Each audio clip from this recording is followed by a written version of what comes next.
Show here Monday. It's President's Day weekend. Got a lot of fun stuff on the horizon, but I've been working really, really hard on sort of mainstream, the day job, right? Making media here in the Hollywood studio and talking about the side hustle here of NFTs, metaverse, and how to incorporate them as tools, as creators, whether that's through filmmaking, music, artistry, photography, and other things that I don't know about, saxophone playing, these sort of things. But I'm hoping to give some sort of understanding about the tools available to us as creators. But first, public service announcement. Migrate your listings on OpenSea. You have until the 25th, 4 more days. And it's just going to help you save in terms of having to relist on the new contract. And it was very interesting to me. You just go to the website and they have like this nice little listing here right on top to migrate the listing. But even more so is it was a surprise. You see the error. If you've been listing on OpenSeas for a while, you will see the error in which an ape got bought for virtually nothing relative to its current floor price, because of an old listing that did not expire. And so it was sort of freaked me out. I had multiple listings and you'll see multiples of your listing of ones that you thought you had canceled. I could have sworn I had canceled. And I thought like, well, even if I change the listing fee, I thought by bringing it down from, if I set it at 10 ETH, like I thought it was going to moon. And then I was like, okay, let's get real here. And I try to sell it for, 1.23 ETH or something. Maybe that's, going to erase the 10. I was like, no. So a very interesting process, and this is why they're doing it. And so go to OpenSeas, migrate your listings, just click on it, and then it'll take you right there to your listings, and then you can just confirm on the side. And then no gas fees. They're paying for the gas fees, and you just have to sign off with your wallet. Today I'm talking about Glue Factory. It's a we're kind of going back to talk about them because they are about to launch on 25th of February, Friday at 3 p.m. in Decentraland as a sort of Decentraland party, if you will. I think they're doing well to really sort of craft the engagement and the experience of a premiere within the metaverse. Something that's, they're breaking a lot of ground, and that's why I was in a Glue Factory very early. And today I'm going to share with you some of the experiences in the writing room of what that's like in sort of a Web3 interactive, experience as a writer to try and, move a story forward. The strategies that they are taking, and the result of which, we'll see on the 25th. Subscribe, hit the notification. I do this live because this stuff is happening and ever evolving. And if you're watching this in 3-4 weeks, sometimes I get coin bureaus of you should really look into Ethereum. And I'm like, I don't need that video now. But this is about the now and what's going on contemporarily. Because some people might think this is zero financial advice, never financial advice here. Some people might think this is valuable. It certainly was valuable to Robotos when they launched, that they had a television show. And it was very early on seeing the elements of this show, especially in the writer's room. I knew that they were going to pull together a cast. We're going to share the cast members that they revealed, who are very noteworthy, and who they are. And so it's just like, when you put these elements together, that's called a package in our town. And when you present that, you could potentially have a television show on your hands. And what that does to, what it did for Robotos, it did, very well in terms of price action and interest.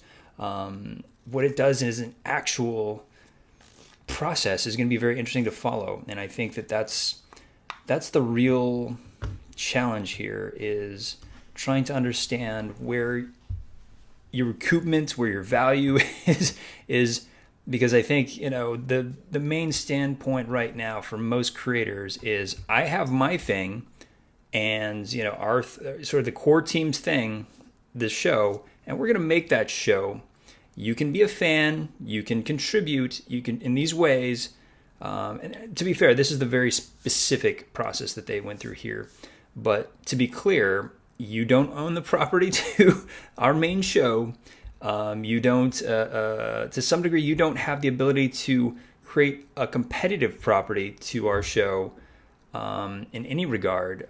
Almost, it's sometimes the overarching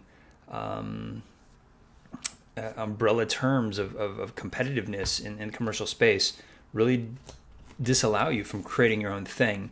And that's very, much more controlled and much more centralized than, the Bored Apes version of that, which was go have whatever, do whatever you want, just don't mess with our core ability, their name, their trademark, and their own ability to make a show. And so this is a bit more centralized and saying, like, we're going to have a show. Don't even try and make a funny horse show that's going to compete with our show, because that's they're afraid of that, honestly.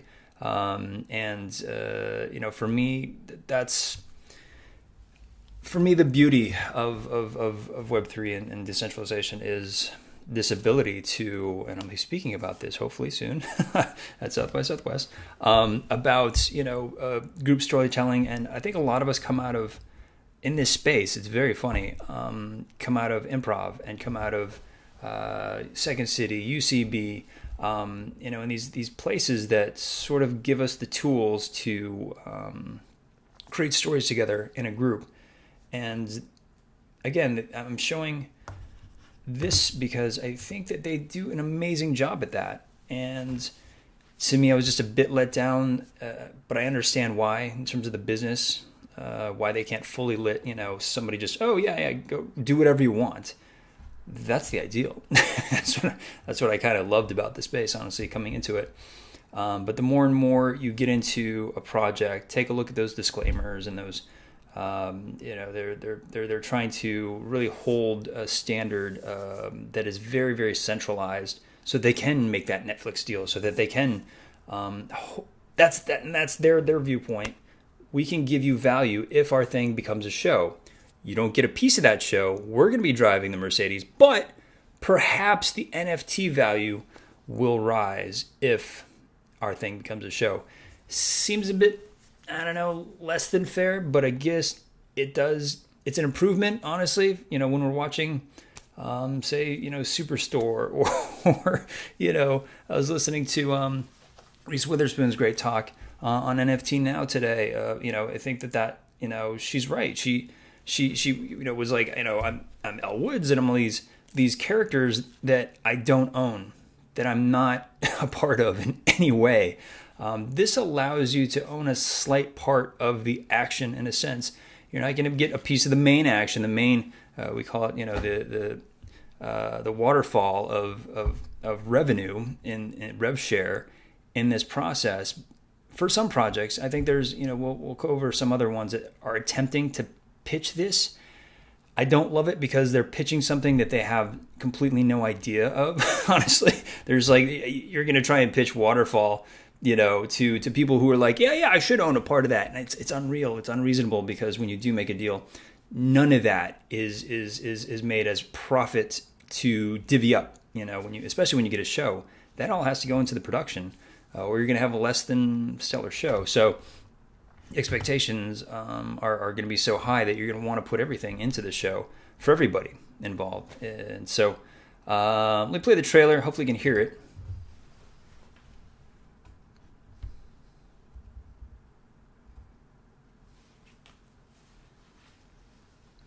I can't figure out the voices.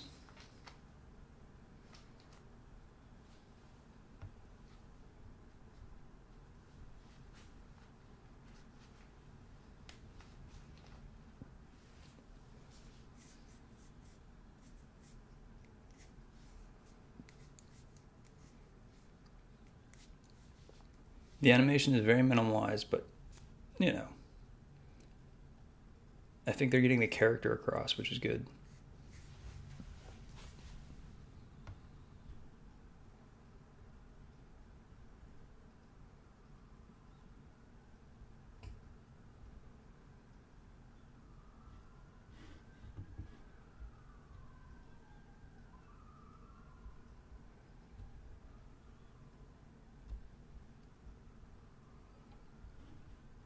Even if you can't hear anything,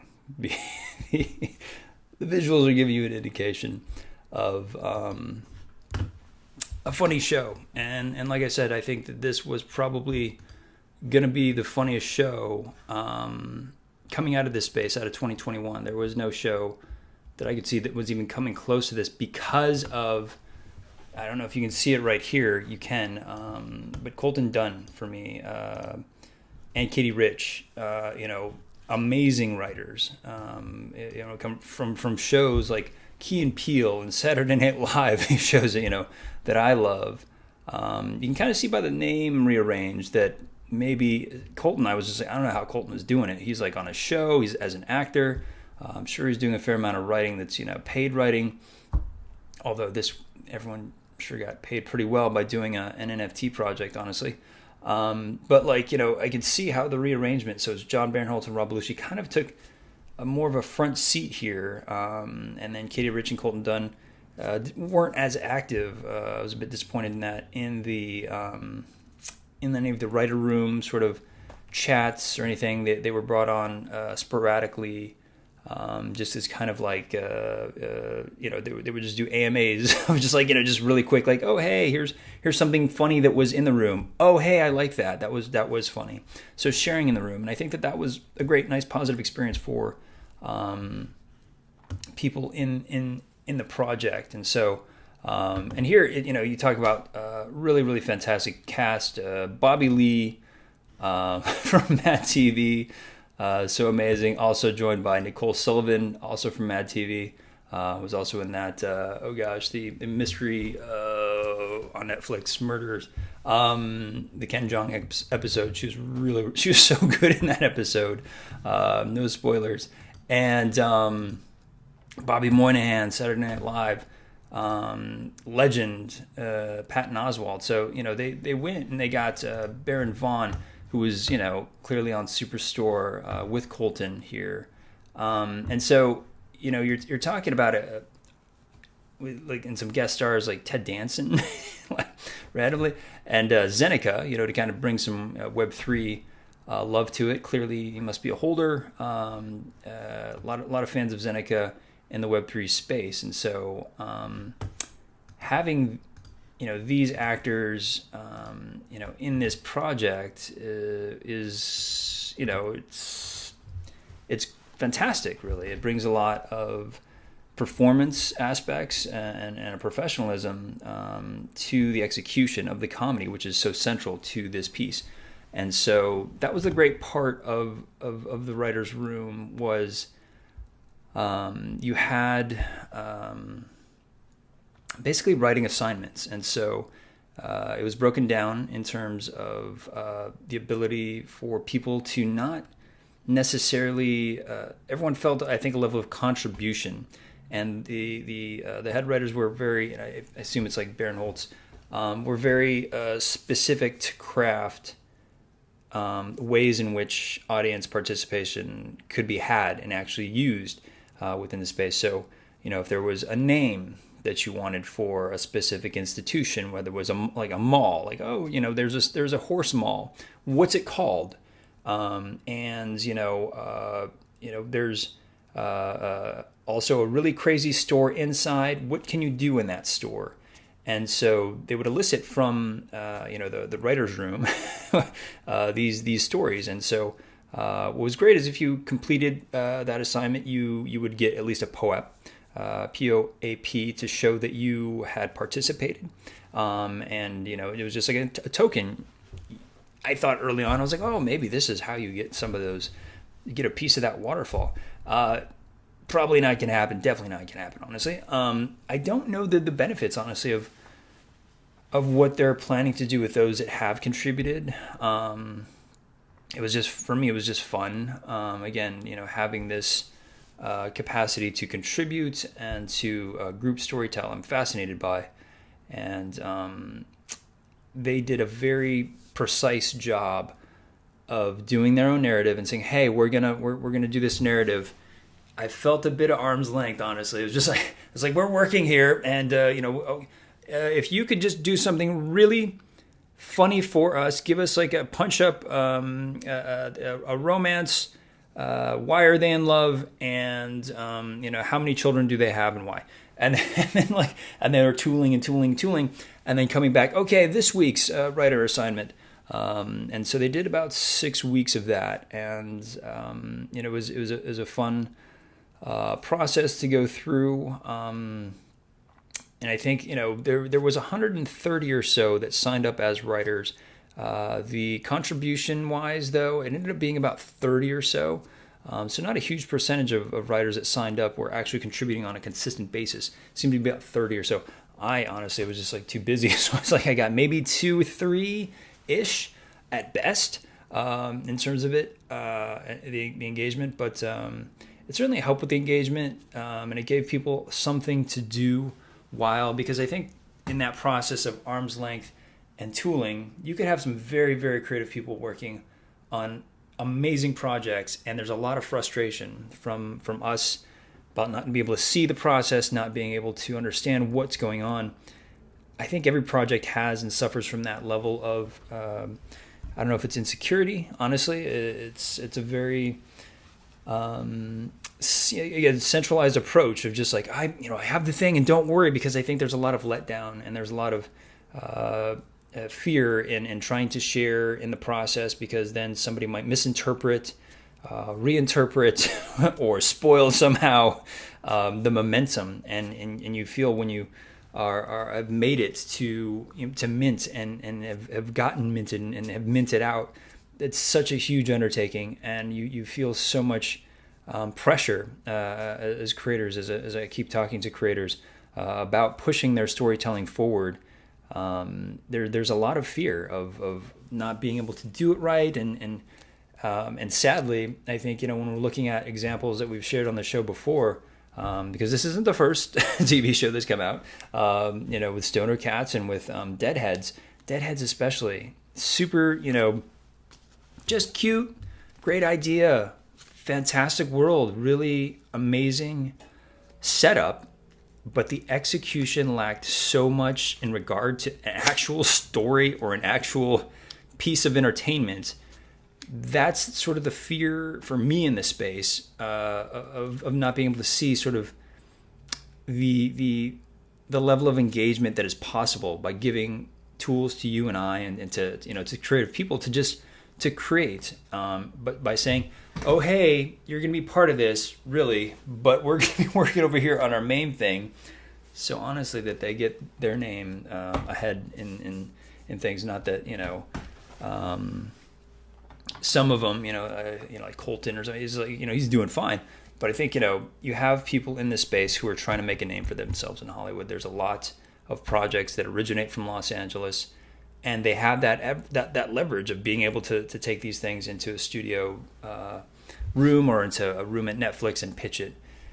And that's exciting to them, and that's something that they don't want to lose. That's something that they're going to fight for. It's something that we as holders, as collectors, should really understand, because that's the mentality behind a lot of the letdown in a lot of projects like Vogu.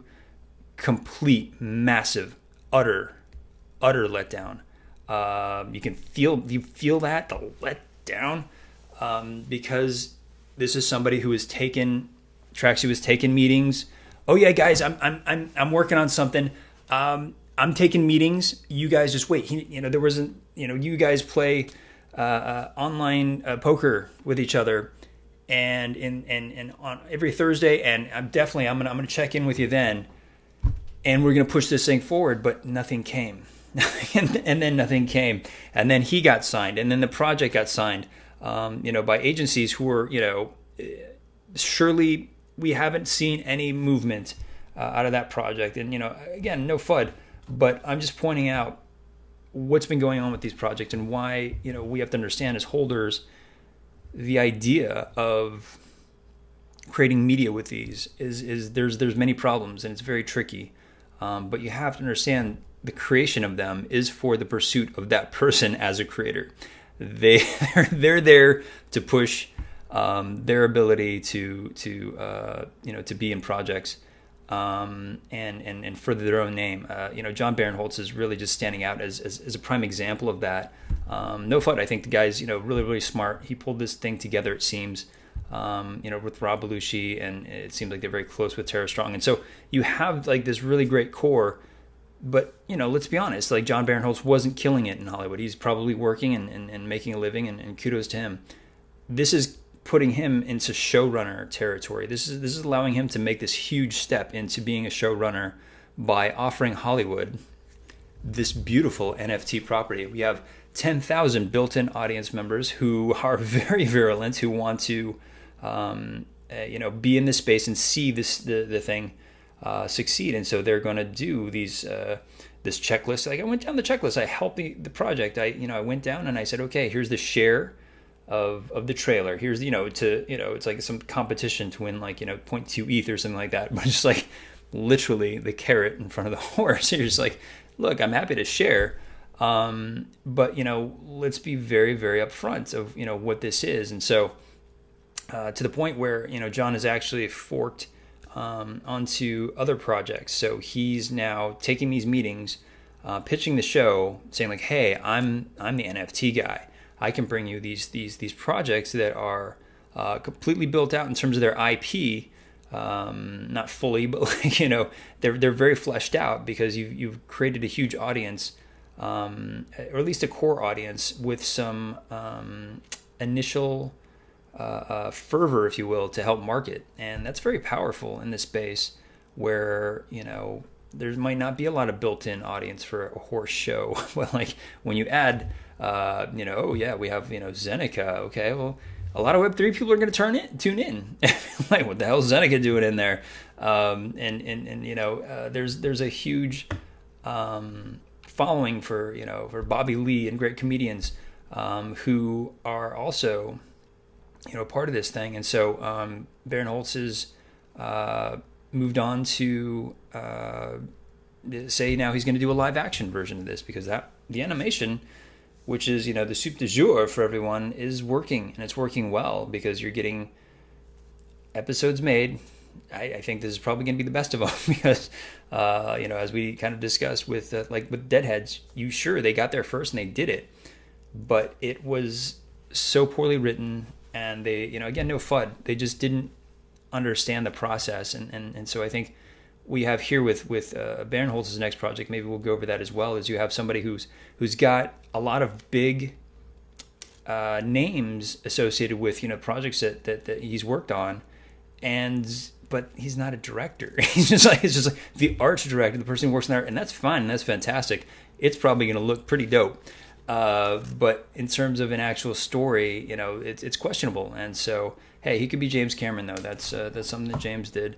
And again, no FUD, but I think that we have to look at this as holders, understanding the carrots that they're holding in front of our face, and they happen to be big names in shows that they probably did not have creative, not just input, but creative hold of.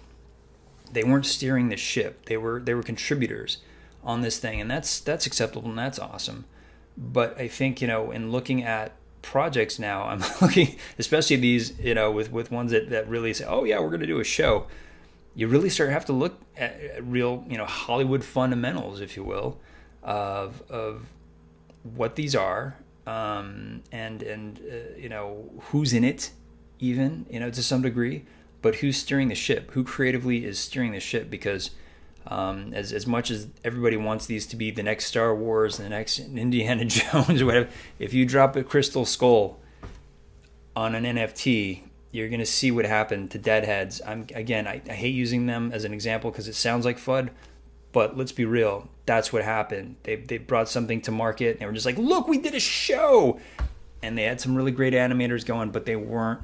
They were looking at sort of advancing their own abilities within this space and their own name, perhaps, in this space, because the result of which is it's a train wreck. It doesn't know where it is in terms of its own storytelling and its characterizations. And again, harsh criticisms, but the value that was lost by holders who were with Gary Vee, bidding this thing up at 1 ETH, 2 ETH. Do we want to look at the floor now? Let's look at the floor now of Deadheads. And And so maybe hopefully it's gone up a little bit because the internet doesn't like to work well when I'm doing a show, and it's like taking a really long time. But that's the thing, is like we want these things to succeed in the space because that bodes well for creators. But I think the creators, in a sense, have misled a lot of us into thinking that as holders we're also part of the process in a way that suggests that we are part of the creation, we are part of the process, the core process. And I think that it's a bit misleading at the moment, because that's what they're selling. Oh, hey, you can own a part of this TV show. If we make it as a TV show, you're going to be a profit participant. There's like, again, like I heard that today, and I was like, you can't offer that, man. There's just like, it's just not going to happen.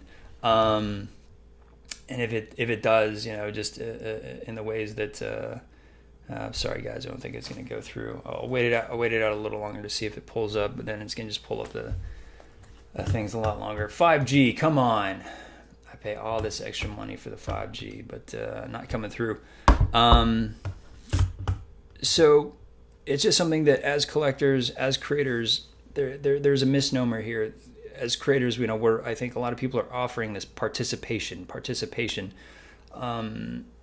at the same time holding off to old traditional centralized ways of, again, super distancing people from the process. I'm hoping that in the projects that I'm a part of, that we can help break through that and show that part of the process is sharing, and in doing so, not just engagement, but it's true sort of sharing in the process and the joy of the process, because that's the thing, is like as part of writers' rooms now, whether that's doing Nuclear Nerds, are doing a fantastic job with allowing people to do their backstory, and sharing that and making people sort of proud of their writing. Oh, like, hey, I did this, and that's a really fun part of the process is writing and the sharing, and people who are coming to those, they have a writers' rooms where you sit in, and we'll go over their process as well.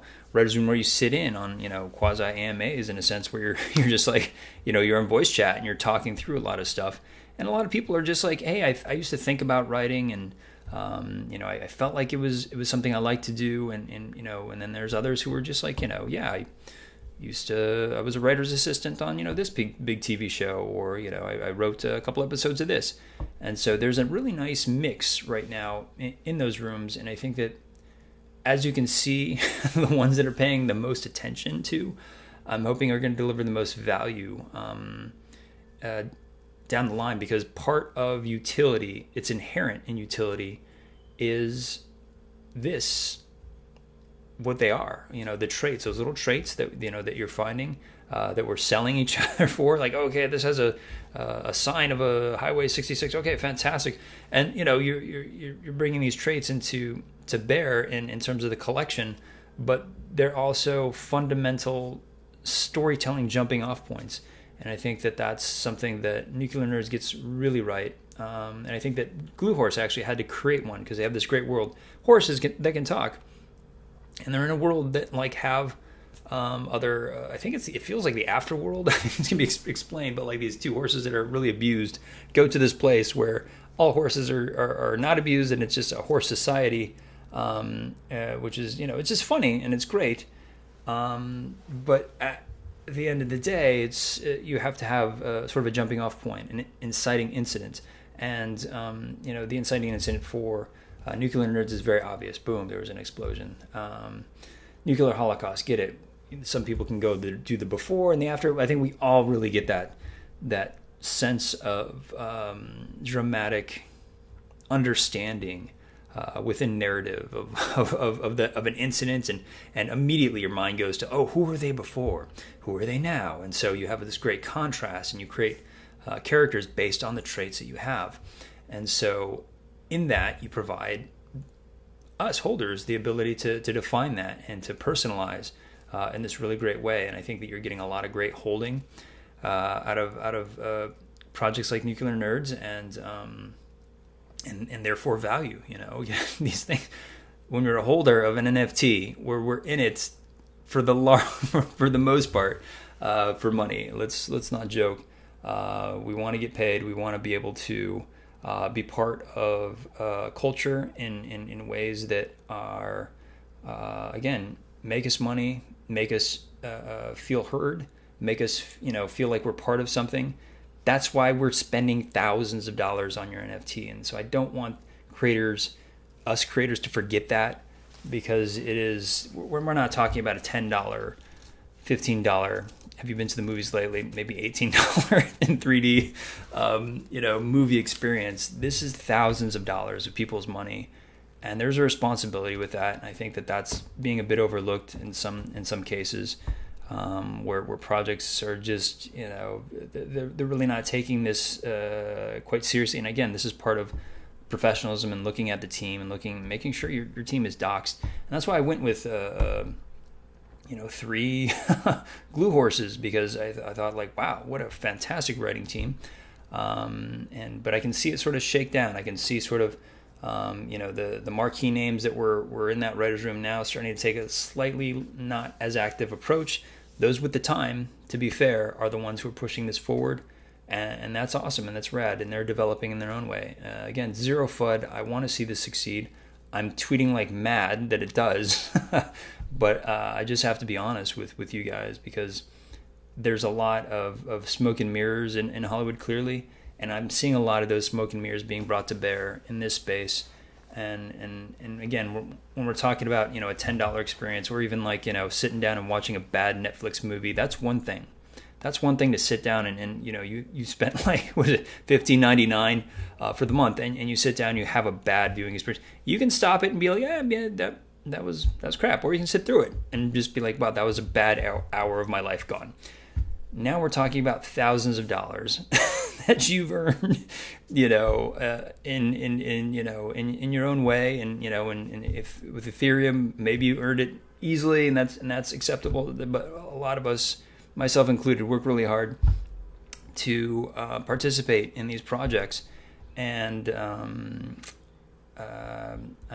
glad I'm speaking about it, because I know that you guys as creators are going to take that a bit more serious, because I think for me, as I'm producing with projects, I want to make you heard as collectors.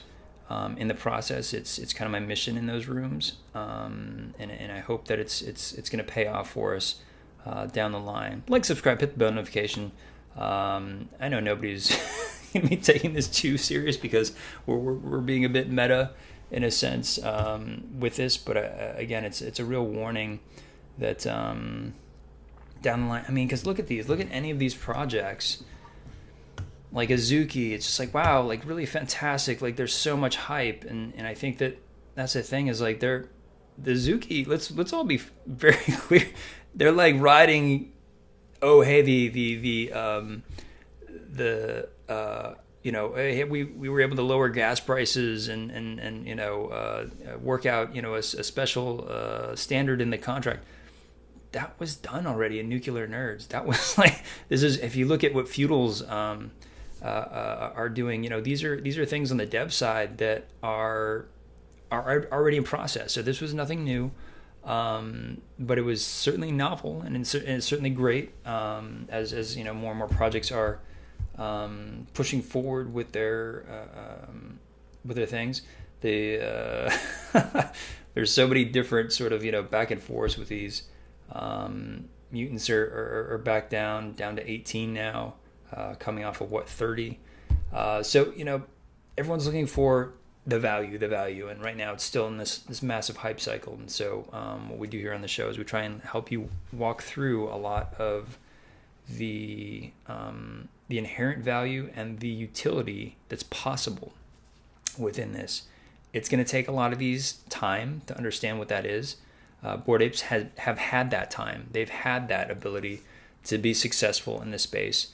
Understand, remember, if you guys are watching this show at all, we completely track exactly how and when this happens, by way of them expressing utility through NFT NYC was a huge flashpoint.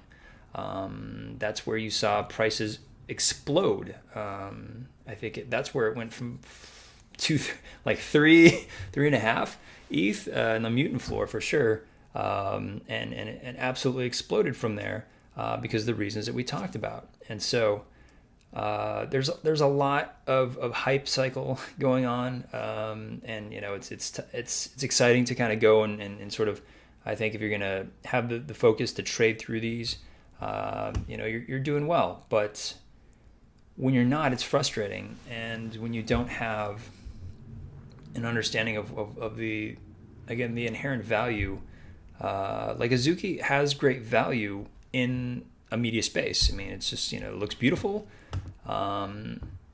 MFers, like, it's just like, you can see the difference here, guys, right? So Azuki, beautiful anime, like, a very stylized, very specific art that you can see translate immediately into the moving image, into storylines, into you can take pieces of those and create those storylines.